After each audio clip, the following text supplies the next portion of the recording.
Haryana at 9 PM news channel में आपका स्वागत है। आइए आपको कराते हैं खबरों से अपडेट।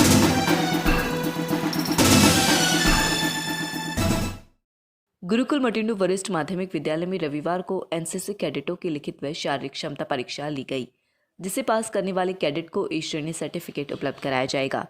यह प्रतियोगिता हरियाणा एनसीसी 12 बटालियन सोनीपत द्वारा ली गई है। इस मौके पर विभिन्न स्कूलों के छात्रों ने सर्टिफिकेट ए के लिए परीक्षा दी। एनसीसी सर्टिफिकेट का सेना में भर्ती होते समय विशेष महत्व होता है व इंटरव्यू के दौरान एनसीसी सर्टिफिकेट कैडेट को अतिरिक्त अंक भी मिलते हैं। एनसीसी द्वारा 10वीं लेवल तक सर्टिफिकेट ए, +2 लेवल तक सर्टिफिकेट बी व स्नातक लेवल तक सर्टिफिकेट सी उपलब्ध कराए जाते हैं। एनसीसी की बटालियन यह सर्टिफिकेट उपलब्ध कराती है। शिक्षा के साथ साथ छात्र एनसीसी का चयन करके परीक्षा पास करके ये सर्टिफिकेट प्राप्त कर सकते हैं। इसकी व्यवस्था शिक्षा विभाग द्वारा की गई है। एनसीसी छात्रों को देश की सुरक्षा, राष्ट्र प्रेम, अनुशासन सहित विभिन्न सामाजिक मूल्यों पर खरा उतरने के लिए उन्हें शिक्षित करता है। आइए बात करते हैं कर्नल एसके सूद से, उनका इस विषय में क्या कहना है। एनसीसी पहली बात दुनिया की सबसे बड़ी यूनिफॉर्म्ड यूथ ऑर्गेनाइजेशन है, जिसकी लगभग 15 लाख कैडेट्स हैं हमेशा जो इस देश में। और प्रधानमंत्री मोदी के जो विजन है उसके मुताबिक इसका फर्दर एक्सपेंशन किया जा रहा है रूरल और कोस्टल एरियाज़ में, ताकि ज़्यादा से ज़्यादा रूरल और कोस्टल एरियाज़ के बच्चों को एनसीसी में एनरोल किया जाए। एनसीसी का बेसिक एम है राष्ट्र भाव की भावना बच्चों में जगाना, एक उनमें नींव पैदा करना एक अच्छे नागरिक बनने की, ताकि वो किसी भी फील्ड में जाएं, चाहे सेनाओं में जाएं या उसके अलावा किसी भी फील्ड में जाएं, वो एक अच्छे नागरिक का कर्तव्य निभा सकें और अपने कर्तव्यों का पालन कर सकें, और उनमें एक गर्व हो कि उन्होंने भी वर्दी पहनी है। और इसमें बेसिकली एनसीसी में 2 भाग हैं। एक छोटे बच्चे होते हैं जिनको जूनियर डिवीज़न या जूनियर विंग बोलते हैं, जिसमें लड़के और लड़कियां दोनों होते हैं, और उनका 2 साल का सिलेबस होता है, जिसके अंत में उनका ए सर्टिफिकेट एग्ज़ाम होता है, जिसका अभी जो आज एग्ज़ाम चल रहा है 12 हरियाणा बटालियन के अंदर, जिसमें 2 सेंटर हैं। आज हम खड़े हैं एक बहुत पावन विद्यालय के अंदर, जिसका नाम है Gurukul senior secondary school Matindu. एक ये सेंटर है 12 हरियाणा बटालियन का, और साथ में ही यहाँ पे बच्चे हैं 155 कैडेट्स जो आज एग्ज़ाम दे रहे हैं। साथ ही में 497 कैडेट्स सोनीपत सेंटर में आज ए सर्टिफिकेट एग्ज़ाम दे रहे हैं। तो जब जूनियर विंग या डिवीज़न का 2 साल का सिलेबस कंप्लीट हो चुका है, उसके बाद उनका एग्ज़ाम होता है, रिटन एग्ज़ाम, और उसके साथ में 4 अलग अलग फील्ड्स में इनका प्रैक्टिकल लिया जाएगा, जिसमें मैप रीडिंग है, वेपन ट्रेनिंग है और फील्ड क्राफ्ट वगैरह। और उसके बाद जो बच्चे उत्तीर्ण होंगे, और लगभग हर साल 95% बच्चे पास हो जाते हैं, उनको ए सर्टिफिकेट दिया जाएगा। वैसे ही जो सीनियर डिवीज़न और सीनियर विंग है, जो नॉर्मली कॉलेजेस में होता है, उसमें 3 साल का सिलेबस होता है 2 के बजाय। और जब 3 साल का सिलेबस के दौरान जब 2 साल कंप्लीट होते हैं, तो बच्चे, उन्होंने अगर कैंप अटेंड किया हुआ है, तो वो एलिजिबल होते हैं बी सर्टिफिकेट एग्ज़ाम में अपेयर करने के लिए। और उसमें भी सिमिलर तरीके से रिटर्न एग्ज़ाम और फिर प्रैक्टिकल्स होते हैं, और उसमें उत्तीर्ण होने पर उनको बी सर्टिफिकेट मिलता है।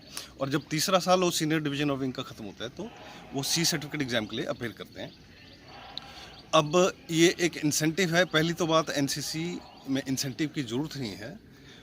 ये एक गौरव है कि मुझे वर्दी पहनने को मौका मिला और मैं अच्छा चरित्र निर्माण और डिसिप्लिन अपनी लाइफ में सीख सकूं, और उसको फिर यूज़ कर सकूं जिस भी फील्ड में मैं जाना चाहूं।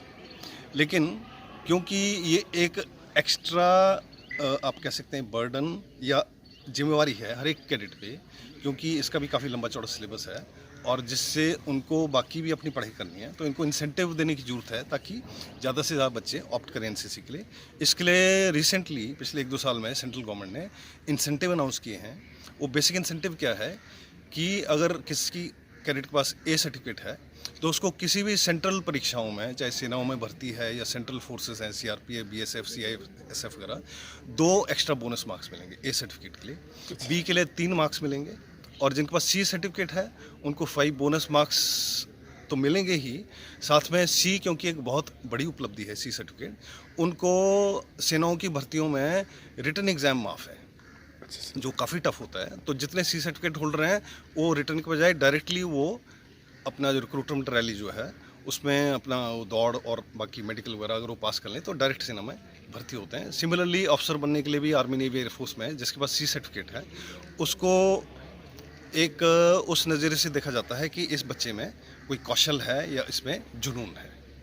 और आज हम जिस पावन धरती पे खड़े हैं और जो पावन स्कूल है, ये गुरुकुल स्कूल्स शुरू किए थे स्वामी दयानंद सरस्वती जो थे, जिन्होंने एंग्लो वैदिक स्कूल्स का गठन किया 1886 में, ताकि अंग्रेज़ों ने जिस तरह से हमारी शिक्षा प्रणाली को नष्ट किया था, तो वापस हमारा जो गुरुकुल सिस्टम था उसको स्थापित करने के लिए उन्होंने उसका, और उनके एक बहुत अच्छे शिष्य रहे स्वामी श्रद्धानंद, उन्होंने 1902 में गुरुकुल विद्यालयों का गठन किया और हरिद्वार में कांगड़ी में पहला गुरुकुल विद्यालय बनाया गया। उसके बाद 1916 में चौधरी पीरू सिंह, जो एक यहाँ के बहुत महान व्यक्ति थे, उनके 5-6 साल की मेहनत के बाद इस स्कूल का गठन और स्थापना की गई 1916 में।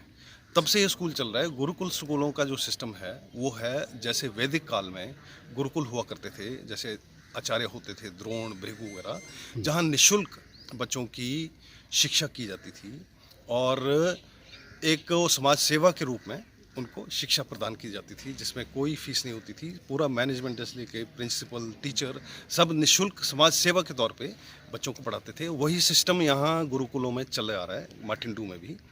और इस गुरुकुल मार्टिंडू से हज़ारों स्वतंत्रता सेनानी, फ्रीडम फाइटर्स पैदा हुए हैं। आज के जो चेयरमैन हैं यहाँ के, ब्रिगेडियर सत्यदेव दहिया, वो ही नहीं, उनके पिताजी भी इस स्कूल के छात्र रहे हैं। ये जो हम हॉल जिसके सामने खड़े हैं, वेद अलंकार, तो उनके पिताजी जो हैं उनको वेद अलंकार की उपाधि से सम्मानित किया गया था और उनके नाम पे ही इस हॉल को बनाया गया है। ब्रिगेडियर सत्यदेव दहिया भी मेंशन इन डिस्पैचेस थे 71 वॉर में। और इसी पावन धरती में एक और महान वीर योद्धा हरियाणा के हुए हैं, कर्नल होशियार सिंह, जो परमवीर चक्र विजेता रहे, जो बगल के ही सिसाना गांव के थे। और तो ये थी बेसिकली जो आज के बारे में जानकारी। और जो सर्टिफिकेट एग्ज़ाम हो रहा है, जैसे ये एग्ज़ाम में लगभग सारे बच्चे पास होंगे। और इस बार क्योंकि कोरोना काल भी चल रहा था, एनसीसी सिलेबस उतने अच्छे से ग्राउंड पे नहीं हो पाया जैसे हर साल होता है, तो इनको जैसे ये पास होंगे सबको ए सर्टिफिकेट मिलेगा। एंड सिमिलरली जैसे मैंने बताया, सीनियर विंग वालों को बी और सी सर्टिफिकेट मिलता है। इसके लिए इंसेंटिव्स हरियाणा गवर्नमेंट ने भी रिसेंटली अनाउंस किए हैं, ताकि इन एनसीसी कैडेट्स को एक इंसेंटिव मिल सके सेनाओं में या बाकी सेंट्रल पैरामिलिट्री फोर्सेस में या इवन गवर्नमेंट जॉब्स में इनको प्राथमिकता दी जा सके, या एक प्रोत्साहन के तौर पे। Thank you. लगातार खबरों से अपडेट रहने के लिए देखते रहिए हरियाणा@9 PM न्यूज़ चैनल। नमस्कार।